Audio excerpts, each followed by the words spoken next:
میں نے Part کہا ایسا بھی 2. کیا مسئلہ ہے اس مریض کے ساتھ؟ وہ کہنے لگی ہم نہیں جانتے کیونکہ وہ کچھ بتاتا ہی نہیں ہے. میں نے کہا ڈاکٹر منیر ایک سائیکیٹرسٹ ہیں، سائیکالوجسٹ نہیں. مریض کی ذہنی حالت کو اور اس کے ماضی کو جاننا بہت ضروری ہوتا ہے تاکہ اس کا علاج بہتر طریقے سے ہو سکے. میں چاہوں گی کہ میں اس مریض کو دیکھوں، لیکن وہ لیڈی ڈاکٹر مجھے منع کرنے لگی. میں چلتے چلتے ایک سیٹی روم تک پہنچ گئی تھی. دروازہ بند تھا اور اس دروازے پر لگے چھوٹے سے شیشے سے اندر کا منظر صاف دکھائی دے رہا تھا. وہ لڑکا 28 سال کا ہوگا، اس سے زیادہ عمر کا نہیں تھا. خوش شکل تھا، لیکن اس وقت اسے نرسنگ اسٹاف نے بری طرح سے جکڑ رکھا تھا. اس کے سر پر الیکٹروڈز لگائے جا چکے تھے. نرس نے اس کے ماتھے پر ایک آخری بار جل لگایا اور پیچھے ہٹ گئی. کمرے میں موجود باقی عملہ خاموشی سے اپنی پوزیشنز پہ تھا.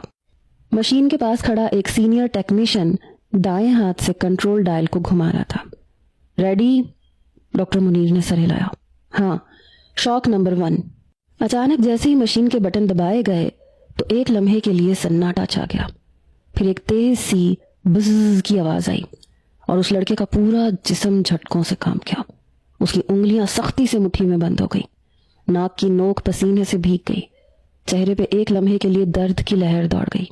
میں دروازے کے اس پار شیشے سے یہ سب کچھ دیکھ رہی تھی. میری انگلیاں دروازے کے کنارے پہ سختی سے جم گئی. میں سائیکالوجسٹ تھی، لیکن اس وقت میں خود کو ایک عام انسان کی طرح بے بس محسوس کر رہی تھی. بس کرو، یہ اذیت ہے، یہ علاج نہیں ہے، بے اختیار میرے منہ سے نکلا تھا. وہ لڑکا پھر سے چیخا. مت دو مجھے یہ